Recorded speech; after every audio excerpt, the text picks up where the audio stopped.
Hey, did you know, everybody, that landlocked salmon, they are actually an Atlantic salmon? How many people actually knew that? They're a landlocked Atlantic salmon. What do lake trout, brook trout, and landlocked salmon have in common? Tell me in the comments, everybody. So if you're joining me now live, let me like angle. Yeah, which way should I go? Should I sit like that? Or should I sit like, there we go. Maybe like this. There we go. How's everybody doing tonight? Let me know in the comments what lake trout, brook trout, and landlocked salmon have in common. What's the commonalities among these three species of fish? Uh, and you can tell me in the comments that maybe they all live in Moosehead Lake. Actually, they're they're all cold water specialists. All three of these, the landlocked salmon, brook trout, lake trout. They they're native to the state of Maine, and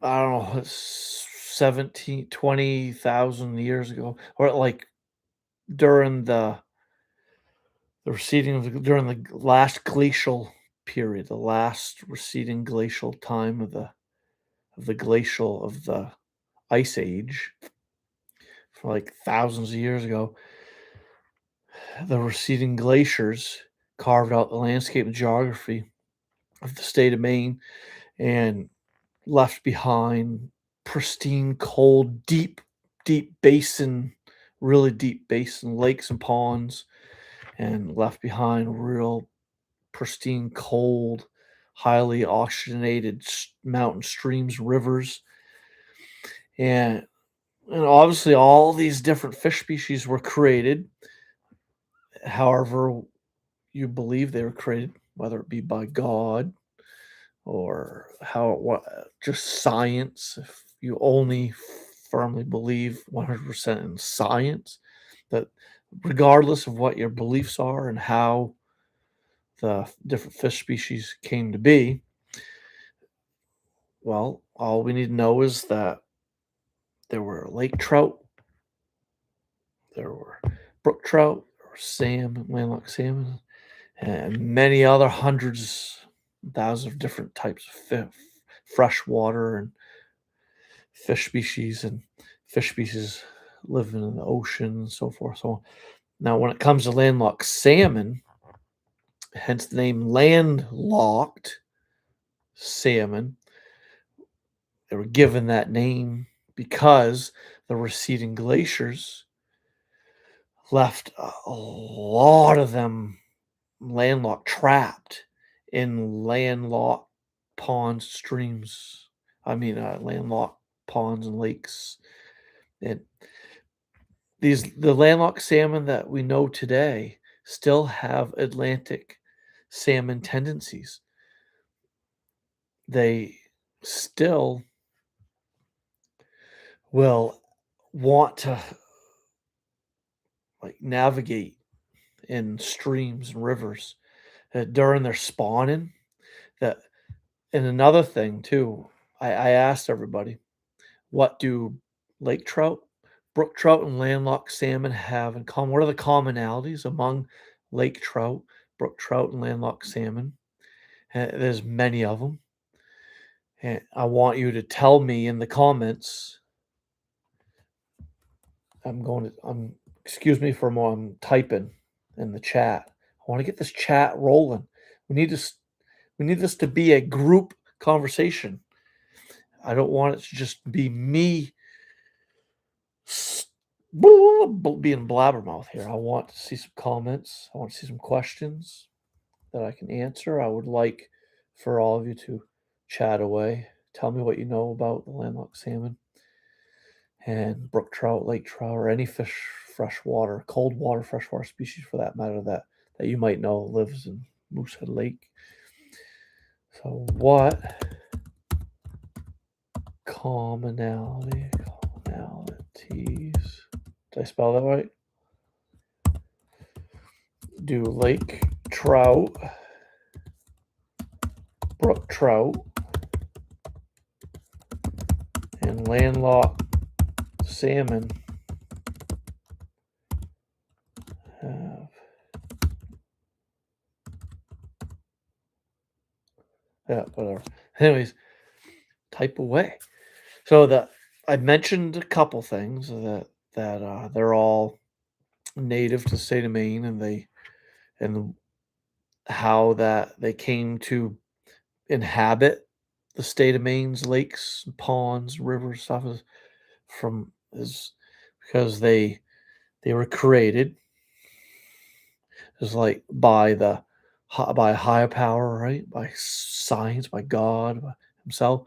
We were created, and there was the ice age, right? The last bit of the ice age during the last receding glaciers, as they were thawing and moving and flowing through the landscape. They were carving out valleys and ravines, and they were eroding and pushing soils and rocks up to form mountains and hills. The receding glaciers was forming the geography of the state of Maine and leaving behind really cold, deep water basin ponds and lakes and trapping Atlantic salmon. Atlantic salmon were trapped inland because of the receding glaciers, and they went on to survive and to flourish, and hence the name landlocked salmon that they were given at some time that as they were discovered by early settlers, early scientists, fish enthusiasts, early naturalists as they discovered these fish species. Landlocked salmon were discovered, were found, and and there was and it was found out that they had a lot of tendencies of that of Atlantic salmon. And another commonality that the brook trout, lake trout, and landlocked salmon have is that they're all three are fall spawning fish. They do not spawn in the spring like that of like largemouth bass, smallmouth bass, bluegill, stuff like that, crappie, like a lot of your warm water species of fish that form in the spring. That's not what salmon, lake trout, brook trout do. They spawn in the fall. Excuse me. Let me clear my throat. Landlocked salmon will spawn from like September through November. They the female salmon will form reds. They make depressions in the gravelly, sandy bottoms of inlets or outlets of streams coming and going out of ponds and lakes that they live in. The landlocked salmon still want to navigate and find their way up streams, inlets, and outlets to spawn. They find their way into shallower waters where the bottoms are sandy and gravelly. That that actually has the environment that's favored by the landlocked salmon for spawning, for digging out their reds, their depressions, divots in the ground, for them to lay their eggs, and the males come and fertilize the eggs, and the eggs incubate all winter long, and they're hatched in the spring, and then par are born. Landlocked salmon babies are known as par. They, yeah, and and your par, your baby landlocked salmon, they'll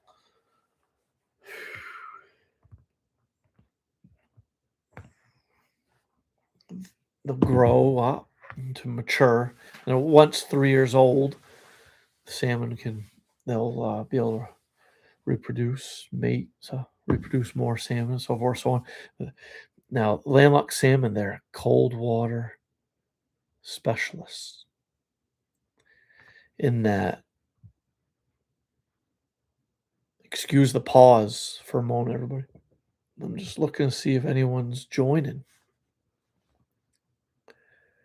the live stream. Where is everybody?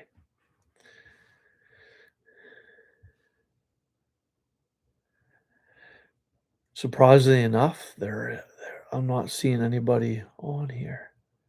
I'm going live. I've been live 10 minutes. Hello, anybody there? Can you hear me?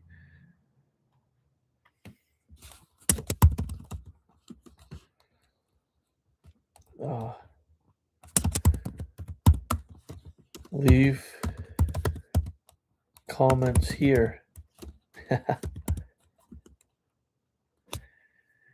Anybody there? Hello. Okay, let's get back to it, shall we? The landlocked salmon, cold water fish specialists. They too, like the brook trout and lake trout, they require a lot of dissolved oxygen, temps at 60 degrees or lower, and they will grow prolifically and grow big and mature quicker in waters with a lot of smelt. They really love the rainbow smelt.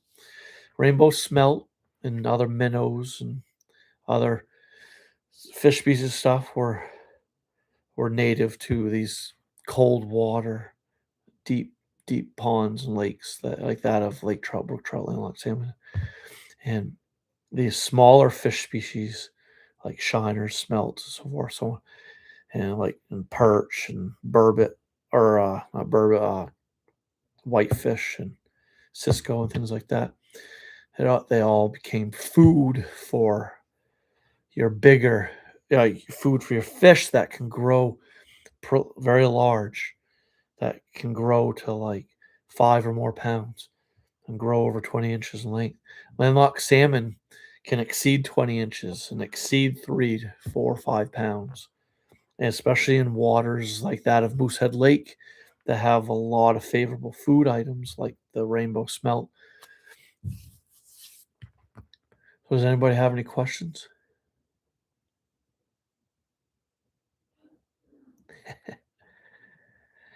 So, yeah. Yeah. So, landlocked salmon, they they still act like Atlantic salmon, which they pretty much are, except they can't, uh, navigate to the ocean. They're landlocked. But the landlocked salmon, they're known to travel the networks fresh of connected freshwater ponds and lakes and streams that all connect in a web. So you could have like you have Moosehead Lake, and you have a lot of different streams or rivers coming and going out of and into Moosehead Lake. And the landlocked salmon, they'll swim up some of these rivers and streams and swim down some of these rivers and streams, and they'll swim the lake, and they'll go up a river that connects to another lake, and then from that lake to another pond and so forth, so on. The landlocked salmon, they're known to travel these network webs of freshwater, landlocked ponds and lakes that aren't connected to the ocean in any way, shape, or form. They can't find their way to the ocean, hence the name landlocked salmon.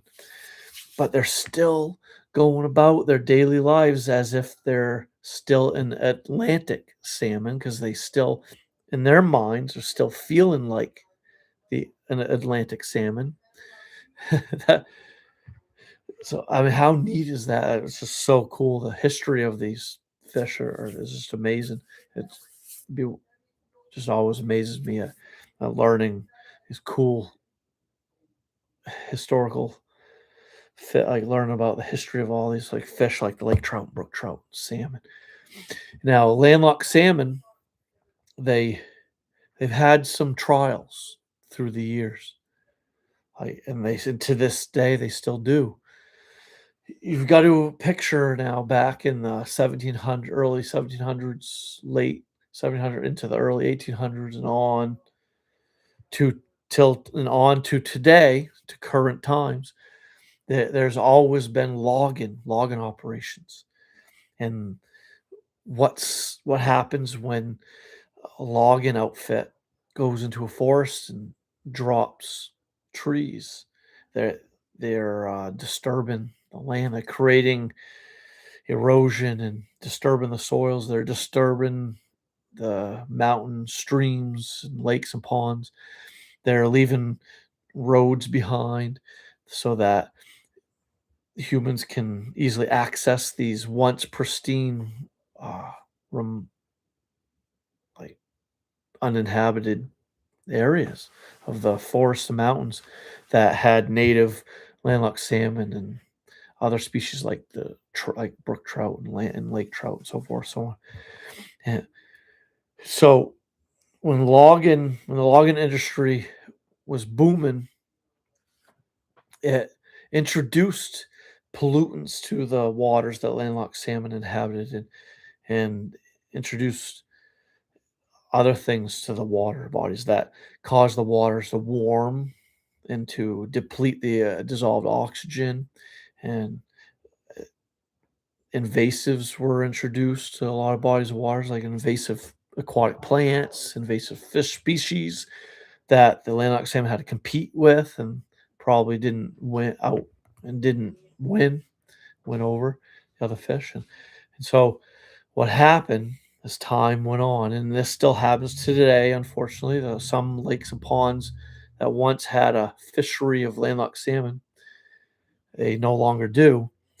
And so this is where you have your right side and left side here. This is where you have a very highly debatable, arguable topic, and that is hatchery raised and landlocked salmon versus native landlocked salmon. And this is this debatable argument has gone on for decades, for years, on whether or not it's a good thing to stock fish to lakes and ponds, or to leave the lakes and ponds be, let them be, let them just go about their natural being as they are, as they be. But see, your biologists, your fisheries biologists, and your inland fisheries, and your Maine Department of Inland Fisheries and Wildlife, and the wardens, biologists, scientists, the general public, like you and I, we can all work together as stewards of these bodies of waters, and to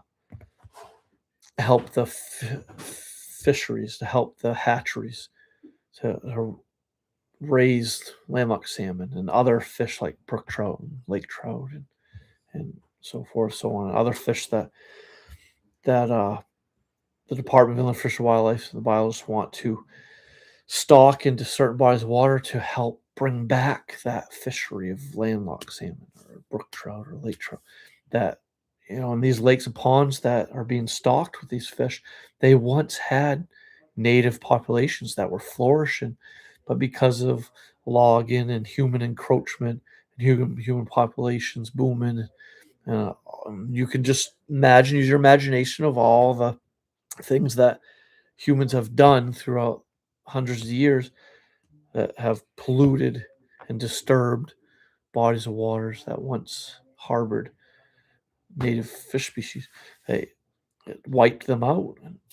But to this day, now we can enjoy. We can go out there with our sons and daughters, and as fishermen, fishermen. And we can still go to lakes and ponds and fish for the landlocked salmon and catch landlocked salmon and enjoy our day fishing, because of these conservation projects in play here, because of the conservation model that is, have sustainable, healthy work in hatcheries with healthy populations of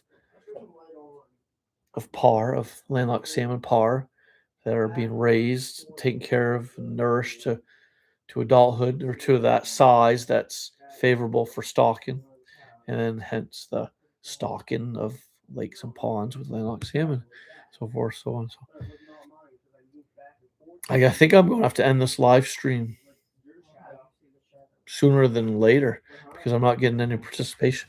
The chat is quiet. There's no one on here at all tonight. The live stream is quiet, but I think I pretty much made my point. It's okay that this live stream's short. I might get more views to come as you know, as long as the thumbnail and title are packaged right and it wins the click and gets a high click through rate. This video could go on to get many views. The algorithm boost this video, push it out. Yeah, there's some people coming on now. Finally, if you're here just joining, I was noticing the chat is quiet. There hadn't been anybody on here for the last 20 minutes. I was getting ready to leave. So if you're just here now, just joining me, please say hi in the chat. Let's start the chat. I was just pausing my chitter chatter about landlocked salmon. Hi. Hello. Anybody there? So if you're just joining, have you watched this from the beginning to get caught up to what I was talking about, the landlocked salmon? What do you know about landlocked salmon? So, oh yeah, yes. I mean, landlocked salmon. They're a famous cold water, freshwater species of fish in the Rangeley area, Moosehead Lake area, Rangeley area, Sebago Lake area. Their landlocked salmon can be found in a lot of lakes and ponds across the state of Maine. Bryson, do you want to come say hi to the folks that joined me live? You want to come see? Say goodnight to Shorty. I bought my bow buck from last year, my Halloween bow buck. Excuse me, everybody. My family, they're on their way to bed, so I'm saying goodnight. Trying to get my son Bryson to come say hi to everybody. It was quiet on here for a little bit. There were nobody on here. Finally, there's some recurrent viewers. What do landlocked salmon like to eat, everybody? If you guessed insects, you're right. If you guessed minnows, you're right.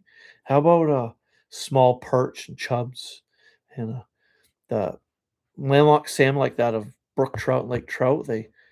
They're known to eat zooplankton, phytoplankton, like eat like algae and certain zooplankton, phytoplanktons, like that. And that by doing that, by fish eating that sort of stuff, it helps with their coloration and the looks of the way they look.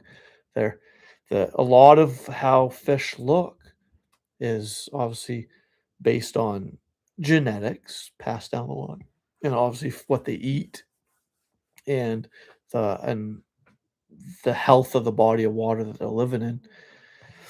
Male landlocked salmon, they can grow up a hook jaw, and they can get very, very bright colored. The male landlocked salmon can get some bright reds and oranges in them, and just be vibrantly colorful and look beautiful and breathtaking, and get that hook jaw thing going on. And what really brings that out in the male landlocked salmon is obviously their spawning time of year, the September through November, the fall spawning. The male landlocked salmon, just like that of the male brook trout, the male lake trout, they want to be intimidating to their suitors, intimidating to the other rival salmon or the other rival brook trout, lake trout, and so forth, so on. They want to be intimidating. They want to win the spawning rights to be able to fertilize the eggs that the female left behind in the reds. A red is a depression, like little in the sandy, rocky soils of the shallows, lakes and streams connected to the lakes and ponds that they live in, where the female, they come along with their caudal fin. The caudal fin is the name of the tail fin, connected to the caudal peduncle. The caudal peduncle is the narrow part of the butt end of the fish, and off of the caudal peduncle is the caudal fin, and above and up from that is the adipose fin, and all your other your dorsal fins and so forth, so on. Then your upper and lower maxillaries, and then these are just some. Yeah, I'm just naming off some scientific um, names of the body parts of the fish, right? So, yeah, so you can picture this, right? Use your imagination. Picture the female landlocked salmon swimming along in the stream, the shallow stream, connected to Moosehead Lake, and she finds the suitable spot, a sandy, rock, kind of pebbly, gravelly like area in the stream.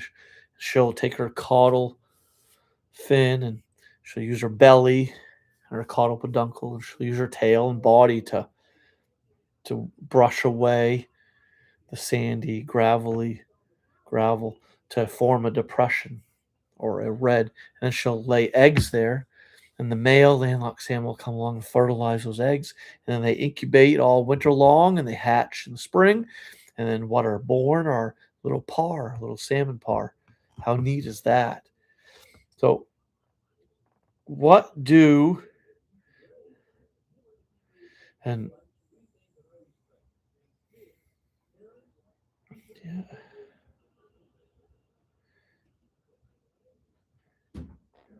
what do you know about landlocked salmon? What what's your most memorable favorite fishing experience that you've had with landlocked salmon? Let me know in the comments. Love to hear from all of you. So chat away, type away. Let me and the viewers know what some of your most memorable experiences are that you've had fishing for landlocked salmon. I could obviously share all mine, but that I want this to be a nice, strong fishing hunting community built around my Spice and Gills YouTube channel, my Spice and Gills live streams. Let's build this fishing hunting community strong, shall we? Um, believe it or not,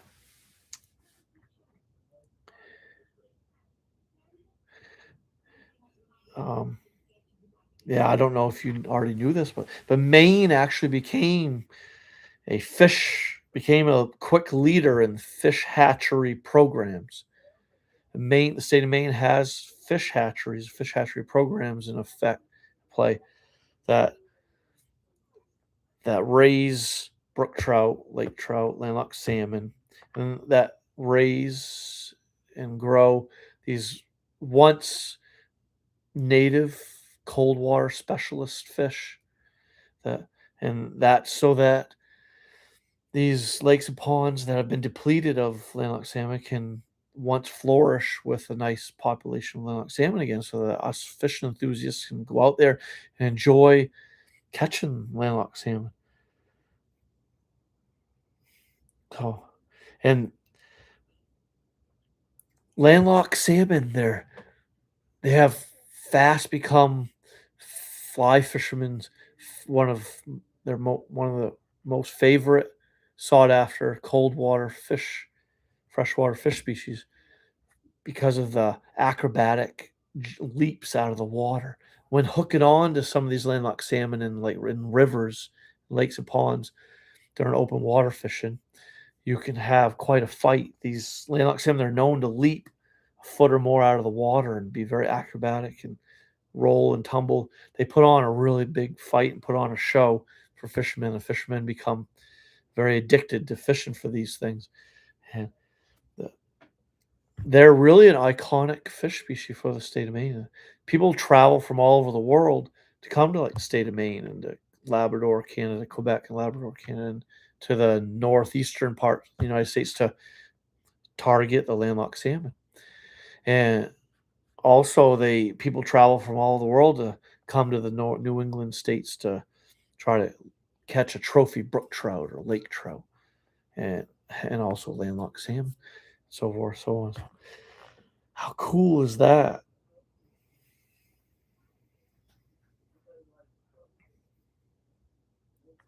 And one of the neatest facts like coolest facts I think there is about landlocked salmon is that they are an actual Atlantic salmon. They still think that they should go to the ocean and migrate to the ocean for spawn and to lay their eggs and so forth. So, and they still have Atlantic salmon tendencies. They still will travel long distances inside lake systems that are connected by streams, lake and pond systems. They can be all connected and intertwined and woven into a web through inlets, outlets, and so forth, so on. And the landlocked salmon will use these streams to for spawning and for moving, just living out their lives as if they still are an Atlantic salmon, but unbeknownst to them, they're landlocked. They're stuck. They can't go find their way to the ocean. So, I mean, that's really neat to me. That's one of the coolest things. And another thing, we all this is pretty much common knowledge. Most everybody knows that Atlantic salmon, when they migrate from the ocean up rivers to spawn, to lay their eggs and and so forth, to spawn, the they a lot of times don't make their way back to the ocean. The Atlantic salmon will some the majority of them will die after spawning. But the landlocked salmon are different. They're built differently. The biologically, just ecologically and biologically, they're built differently. They won't die after spawn. Landlocked salmon can go spawn, make their way back to Moosehead Lake or Ranger Lake or Sebago Lake, whatever lake or pond they migrated out of to go upstream to find a suitable place for spawning. They will make their way back to the lake and live out their lives, live into the next year to spawn again, so forth, so on. And so, how long do landlocked salmon live in the wild in Maine? How long do you think what landlocked salmon live? What's the longevity of landlocked salmon in Maine? What do you think that is? Let me know in the comments. Well, let me see. Are there any comments I need to read? So landlocked salmon. Well, let me know how long do you think landlocked salmon live in the wild? This is a shocker to me, actually, when I learned this. Landlocked salmon in the wild will only live upwards of 4 to 6 years. In the wild, they're known to live as long as 6, sometimes as little as 3 or 4 years. And that's not a very long lifespan for, unlike that of the lake trout. Lake trout can live to be almost 40 years old. But the live stream I did a couple weeks ago on lake trout, after you watch this one, I highly recommend you go find on my YouTube channel, Spikes and Gills, the live stream about the lake trout, so you can learn all about lake trout. So landlocked salmon, they only lived upwards of like 1 to 6 years old before dying.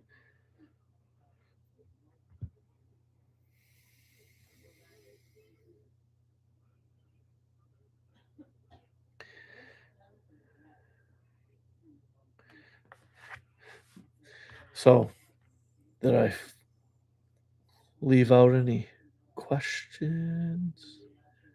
Anyone chatting? I want to make sure I didn't leave anybody out. People will leave questions in the chat away, and I want to read your comments, read your questions, make sure I answer everybody's question. So back to the lifespan, life expectancy of landlocked salmon. Obviously, in ideal conditions, they could live a little longer. Some landlocked salmon are very healthy bodies of water, like that of maybe Moosehead Lake, have been known to live as old as 9 years old, anywhere between 7 and 9 years old. And on rare occasions, biologists, scientists have discovered Some landlocked salmon living to be as old as 10 years old. Depends on the healthiness of the body of water and the health of the fish, so forth, so on. And your landlocked salmon, they're they become sexually mature around 3 years old, three and up. So your par, your baby landlocked salmon known as par, they need to make it to at least 2 to 3 years old, 3 years old, minimally to be able to spawn, to become spawning adults so that they can migrate the lake systems and travel the streams and rivers that connect the lake systems to do their Atlantic salmon thing because they in their mind and their brains they still think they're Atlantic salmon. They still think they need to go to the ocean or be ocean like salmon, so forth, so on. How neat is that? That's the coolest thing ever. Oh, I mean, I think I've been live long enough. I mean, there hasn't been a lot of participation here. Why isn't anyone chatting? It's been quiet tonight. Normally, my live streams blow up. I usually have 20 or more people on here, and I'll have a half a dozen to a dozen different people chatting and leaving comments and asking questions. I'm thinking I may need to revert back to Monday nights for my live streams or revert back to going live on the old cell phone, on the iPhone. I noticed when I was going live vertically on my phone, I was getting a lot more participation, a lot more people. That's because when you're going live vertically on your smartphone, it also appears on the YouTube Shorts feed. But see, I'm live with my webcam on my Apple with my shotgun mic and so forth, so on, and I'm kind of going live in a long form video format, and so that might be why, possibly why I'm not getting a lot of participation on this live stream tonight, versus when I was going live every Monday nights on just my cell phone. I was going live using the phone. I detach it to a tripod, something like this, and I would bring up my live stream on my laptop so I could have the keyboard and I'd be able to answer people's questions in the chat, participate with the chat. I may go revert back to that as a test to see if I get more viewers on my live stream, more participation in the future. I might go back to going live on the phone versus my webcam, so forth, so on. See if it makes a little bit of difference. I'll just keep experimenting with it and go back and forth. But for right now, for the time being, I go live every Wednesday nights at 8:30 p.m. So live every Wednesday nights, 8:30 p.m. And oh yeah, so mark your calendars for that. Make it set an alarm on your phone for every Wednesday nights, 8:30 p.m. so you don't miss any live streams by Spikes and Gills. And join the chat. Come on here, join the live stream and chat away, ask your questions, and we can have a conversation about whatever topic it is I chose for that night. Hence tonight's topic was about Moosehead late landlocked salmon, and so forth, so on. And uh, yeah, and so next week's live stream could be about turkey hunting, about preparing for the upcoming northeastern wild turkey hunt. I kind of want to end my ice fishing content, put that on hold, and delve into turkey hunting content. So in the live streams to come, I could be talking about turkey and turkey hunting and so forth, so on, and about the biology and history of turkey, so forth, so on, and about hunting tactics for turkey and how to hunt turkey, how to go about finding turkey, and so forth, so on. So yeah, the fishing content is going to pause here soon, and I'm going to get into some more hunting content, like turkey hunting content. Yeah, so cool. For those of you that have watched tonight's live stream, I want to thank you very much. Thank you for joining. Thanks for watching. Definitely hit that like button for me before you go, and subscribe to Spikes and Gills, to my channel, Spikes and Gills, if you haven't already, so you can follow along for all the video uploads. I upload a long form video every week, several shorts videos every week. I go live every week on my channel. So you'll want to definitely subscribe to Spikes and Gills YouTube channel so you won't miss any of the uploads and so you won't miss any live streams. Mark your calendar, set an alarm on your phone for every Wednesday nights, 8:30 p.m. so you can be on here with Justin live on the Spikes and Gills live stream. So we could talk about anything to do with fishing and hunting, anything to do with predator hunting, bear hunting, turkey hunting, deer hunting, fly fishing, ice fishing, so forth. So on. Yeah. Thank you everybody for joining me on this week's live stream, and I hope to see you back here next Wednesday night at 8:30 p.m. Thank you for joining. Thanks for the comments and the likes. Thanks for their subscribing and following Spikes and Gills. I greatly appreciate everybody. So until next Wednesday night, 8:30 p.m., I wish you all the best of luck out there fishing. Hope you go out there and land yourself some really big landlocked salmon. And yeah, so thank you very much. Have a good night. See you all next time.